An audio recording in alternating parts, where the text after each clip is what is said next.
But Brenton, obviously not the way you wanted to start. What went wrong? Well, everything after quarter time. It felt like, you know, the glaring stat for us, I guess, is the tackles. I think it ended up being minus 26 or minus 27. So we couldn't stick tackles. They brushed us away, and then they got some easy goals. We had to really fight for our goals, but. Yeah, I guess we'll have to look back at the game and work out what exactly went wrong, but probably started in the centre bounce. The numbers there are ugly. They just killed us in centre bounce clearances. So we had our A-grade boys in there, and unfortunately they got beat tonight in their centre bounce stoppages. So we'll have a look at that this week. Did you think you were lacking in the forward lines? Yeah, at times we looked a bit stagnant there. We didn't quite have our run and excitement that we typically have from our sort of front six. They were pretty well held, you know. Fletcher looks like he almost just keeps getting better and better, you know. He just knows where to position himself. Whenever we quick kicked it, he seemed to be the one that was just peeling off and sitting back. So, yeah, we didn't help our forwards with our use, though. A few times I thought we didn't take advantage of it. We had even number contests ahead of the ball, and we just couldn't take advantage of the situation. But yeah, it's disappointing. At the other end, you normally have a very good rebounding side. Looked a bit stop-start. What did that happen? Yeah, they held us up pretty well. We couldn't get any run going. They really slowed us up. We normally, you know, attack through the middle of the ground, and they forced us wide. And we kicked the ball out of bounds on the full too often. And I still think though our key defenders played pretty well. You know, Otten's role on Crameri was very good, and you know, Hurley and Ryder probably didn't have the impact forward, which, you know, the players were very nervous about. But the guys that got under our guard, I guess, you know, Howlett kicks 4, Davey kicks 3. I think they had 13 different goal kickers, Essendon, so they certainly spread it around, and they definitely got outside us. Minus 50 uncontested possessions, so their spread was a lot better than ours tonight.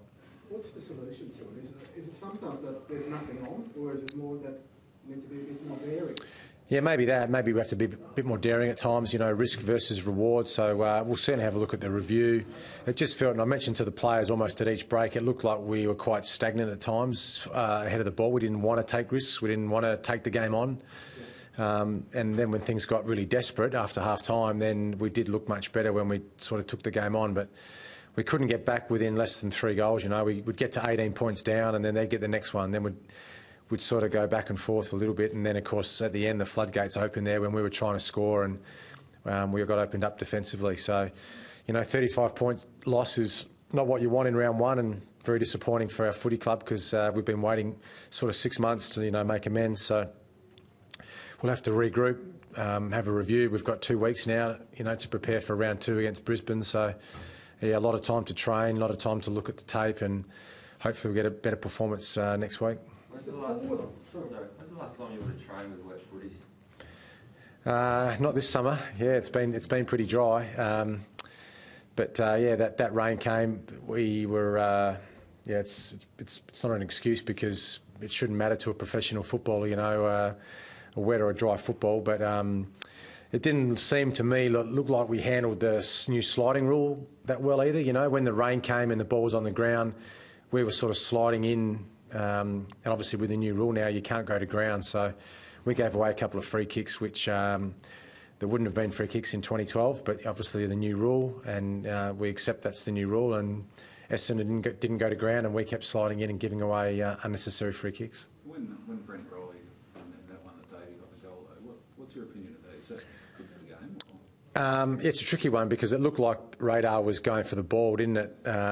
And yeah, I guess the interpretation of the new rules is that's now a free kick, but we get penalised with a goal against, unfortunately, and we'll have to have a look at that. We'll show the players, and I guess everyone now across the competition gets a first look at the guinea pigs. You know, Essendon and Crows were the first clubs to, I guess, will be the benchmark now for what that rule is, and it'll be scrutinised pretty heavily, I guess, through the media this week. And the next chance we'll have a look at it is tomorrow night in the WA Derby, but I'm sure all the clubs will be looking at it. Do you have to change the player's instinct? Yeah, you can't change instinct. You have to just check. You have to teach better method, I guess. We'll have to practice that. We've done a lot of tackling pressure, practice over summer, but obviously not enough. So that'll have to be addressed, but also too, I guess when the ball's on the ground, trying to keep your feet not sliding in. How do you explain it to supporters when a player like Ben Rutten he's at full back and he kicks out on the full from there? You know, is it just sort of just having a bad night or mental application or simple errors? But there were a lot like that too.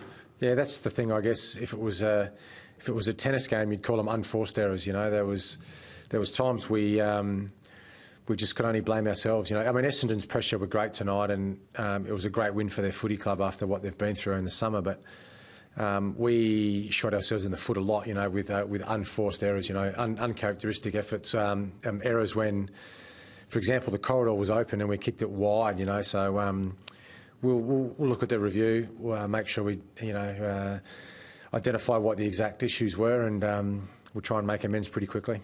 What was the extent of Luke Brown's injury? Is that a bit of bad luck in his short career? Yeah, I'm not sure exactly. The doctor's still in there consulting with him now. The only thing I've heard is a foot injury, so whether that's ankle or whether he got a bruising through the bone, I'm not sure. But it looked like more a hip or a groin to me. But we're hearing ankle or foot at the moment. They seem to be able to negate almost everything that you like to do. They've obviously had a long time to prepare for this game, but it's sort of an early sign of what to expect from opponents this year, and they knowing what you've done and how to counteract that. Yeah, we only had about 60 marks, I think. We normally average well over 80, so they were pretty good defensively at slowing us up, holding us up, not getting any sort of run going. It just seemed like they forced us back behind the mark a lot tonight, and we ended up just kicking it long to a contest, which is okay in moderation, but it just seemed like it happened too much. So, we play our best footy when we're dynamic and we take the game on, and we accelerate out of contest. That wasn't there tonight. What was the plan with Watson, and how do you think? Yeah, we went with Wright on Watson. Put the challenge to him at half time. I thought Watson obviously had the better of him at half time. Sometimes you just got to back your boys in, and we did that a bit with our midfield tonight. I thought they were beaten. But most of those boys will look back at their review this week and say they got beaten sort of head to head. We had Stanton versus Van Berlo. I thought probably Stanton got the better of him in the second half.